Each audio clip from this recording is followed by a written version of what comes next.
O avental de Melquisedeque. De todos os reis bíblicos, poucos são mais coloridos ou legendários do que Salomão. Rico além da imaginação, sábio além das palavras e um dirigente de escravos inigualável. A mais famosa realização de Salomão foi a construção de um magnífico complexo de edifícios, que incluía um opulento templo reportadamente feito da mais fina pedra e generosamente ornamentado com ouro. Na esfera política, Salomão fez história ao restabelecer os laços há muito cortados entre Hebreus e Egito. Não apenas se tornara um conselheiro para o faraó egípcio, Shishak I, como também se casou com sua filha. Durante o tempo que ele passou no Egito, Salomão recebeu instrução na fraternidade. Depois de voltar à Palestina, ele erigiu seu famoso templo para hospedar a fraternidade em seu próprio país. Naturalmente, Jeová era o principal Deus do novo templo, embora Salomão permitisse a adoração de outros deuses locais, tais como Baal, o deus-chefe masculino dos canaanitas. O templo de Salomão foi modelado segundo o templo da fraternidade em El Amarna, exceto que ele omitiu as estruturas laterais que tinham feito com que o templo em El Amarna tivesse a forma de uma cruz. Construir o templo não foi uma tarefa pequena. Para realizar este feito arquitetônico, Salomão trouxe guildas especiais de pedreiros para projetar e supervisionar sua construção. Estas guildas especiais já eram importantes instituições no Egito, e suas origens valem a pena serem examinadas. A arquitetura é uma arte importante que forma o panorama físico de uma sociedade. Pode-se falar muito sobre o estado de uma civilização ao olhar as construções que ela erige. Por exemplo, a arquitetura da Renascença imitou a clássica arquitetura romana com seus grandes e ornados projetos, indicando uma cultura passando por um fermento artístico e cultural. A arquitetura moderna tende a ser eficiente, mas estéril e desumanizada, revelando uma cultura que é muito comercial, mas artisticamente estagnada. A arquitetura nos conta que tipo de pessoas podem influenciar uma cultura. A Renascença foi liderada por pensadores e artistas. Nossa era moderna está sendo orientada por pessoas de negócios focadas em eficiência. No Antigo Egito, os engenheiros, artesãos e pedreiros que trabalhavam nos grandes projetos arquiteturais tinham um status especial. Eles eram organizados em guildas de elite patrocinadas pela Fraternidade do Egito. As guildas serviam a uma função a grosso modo, similar à de uma união de comércio hoje. Porque as guildas eram organizações da fraternidade, elas utilizavam muitos escalões e títulos da mesma. Eles também praticavam uma tradição mística. A evidência da existência destas guildas especiais foi descoberta pelo arqueólogo Petrie durante suas expedições ao deserto da Líbia em 1888 e 1889. Nas ruínas de uma cidade construída por volta de 300 a.C., a expedição do Dr. Petrie descobriu um número de registros em papiro. Um conjunto descreveu uma guilda que realizava encontros secretos por volta do ano 2000 a.C. O encontro da guilda discutia as horas de trabalho, salários e regras para o trabalho diário. A guilda se reunia em uma capela e fornecia alívio a viúvas, órfãos e trabalhadores em apuros. Os deveres organizacionais descritos nos papiros são muito similares àqueles de alcaides e mestres em um ramo moderno da fraternidade que evoluiu destas guildas, a livre maçonaria. Uma outra referência é encontrada no Livro dos Mortos egípcio, um trabalho místico datado por volta de 1591 a.C. O Livro dos Mortos contém algumas das filosofias ensinadas nas escolas egípcias de mistérios. Ele cita o deus Thoth, como dizendo a um outro deus, Osíris: "Sou o grande Deus no barco divino.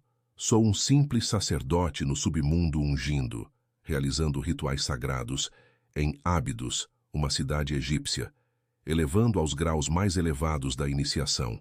Sou o grande mestre dos artesãos que criaram a sagrada arca para um apoio."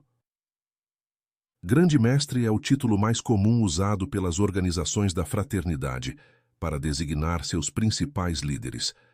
A citação acima é significativa, porque ela afirma que um dos deuses tutelares do Egito, um que viajava no barco divino, era o principal líder em uma destas antigas guildas. Também indica que este deus era o responsável por iniciar as pessoas nos mais altos graus dos ensinamentos místicos da fraternidade. Este é o testemunho posterior do papel direto que os tutores desempenhavam em dirigir os assuntos da fraternidade corrompida. É interessante notar que o Livro dos Mortos também contém uma referência à batalha entre os deuses tutelares regentes e a serpente, a fraternidade original e não corrompida. Nas glórias cantadas aos deuses egípcios, lemos: seu inimigo a serpente tem sido entregue ao fogo. O diabo serpente Sebua tem caído precipitadamente. Suas pernas dianteiras estão ligadas por cadeias e suas pernas traseiras Ra retirou dele. Os filhos da revolta nunca mais devem se elevar.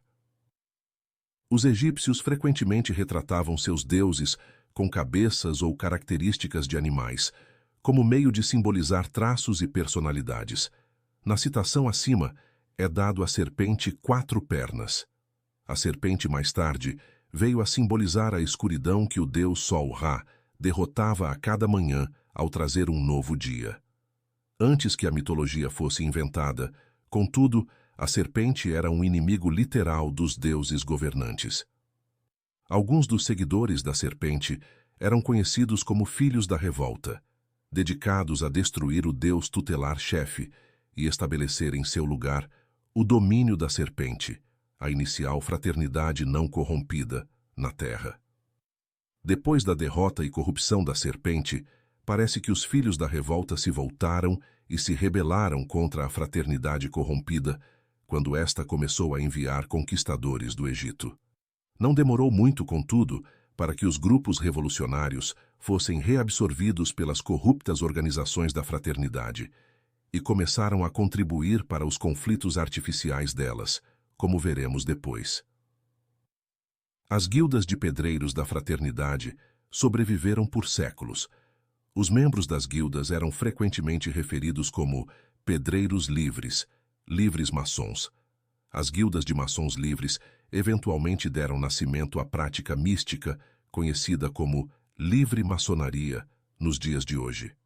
Os maçons livres místicos se tornaram o maior ramo da fraternidade, tendo mais tarde uma grande importância política na história. Enquanto o conhecimento espiritual estava sendo substituído dentro da fraternidade no Antigo Egito por incompreensíveis alegorias e símbolos, os costumes se tornaram crescentemente importantes por causa de seu valor simbólico. A parte mais visível e importante do garbo cerimonial em muitas organizações da fraternidade, incluindo a livre maçonaria, tem sido há muito tempo um avental. O avental simbólico, que é vestido na cintura como um avental de cozinha, fornece uma surpreendente ligação visual entre os antigos deuses tutelares e a rede da fraternidade. Muitos hieróglifos egípcios apresentam seus deuses extraterrestres usando aventais. Os sacerdotes do Antigo Egito vestiam aventais similares como um sinal de sua aliança aos deuses e como um emblema de sua autoridade. Na amostra do Museu Egípcio em San José, Califórnia, está uma antiga estatueta egípcia descoberta em uma tumba em Ábidos. A estatueta apresenta um príncipe egípcio mantendo suas mãos em uma postura ritualística que o Dr. Lewis, da Ordem Rosacruciana, descreve como familiar a todas as lojas rosacrucianas e membros do capítulo. Uma característica proeminente da estatueta é o avental triangular vestido pelo príncipe. O Museu Egípcio acredita que a estatueta foi entalhada em 3400 a.C., durante a primeira dinastia do Egito. Se esta data é acurada, então o símbolo do avental e um de seus associados rituais místicos veio de um período da história em que os deuses eram ditos estarem literalmente em casas mobiliadas e mantidas para eles. Os mais iniciais aventais rituais parecem ter sido simples e não adornados. Na medida em que o tempo passava, os símbolos místicos e outras decorações foram acrescentados. Talvez a mudança mais significativa no avental ocorreu durante o reinado de um poderoso rei sacerdote canaanita chamado Melquisedeque, que tinha obtido um status muito alto na Bíblia. Melquisedeque presidiu sobre um ramo da elite da fraternidade chamado o sacerdócio de Melquisedeque. Começando por volta do ano 2200 a.C., o sacerdócio de Melquisedeque começou a fazer seus aventais cerimoniais de pele de cordeiro branca. A pele de cordeiro branca foi eventualmente adotada pelos maçons livres que o têm utilizado para seus aventais desde então. Se os deuses tutelares e a fraternidade tivessem confinado as atividades deles ao antigo Oriente Médio e Egito, o resto da história humana teria sido muito diferente e este livro nunca teria sido escrito. Ao invés disso, a rede da fraternidade foi expandida pelo hemisfério leste inteiro por missionários agressivos e conquistadores. Um de seus alvos foi a Índia. O hinduísmo estava para nascer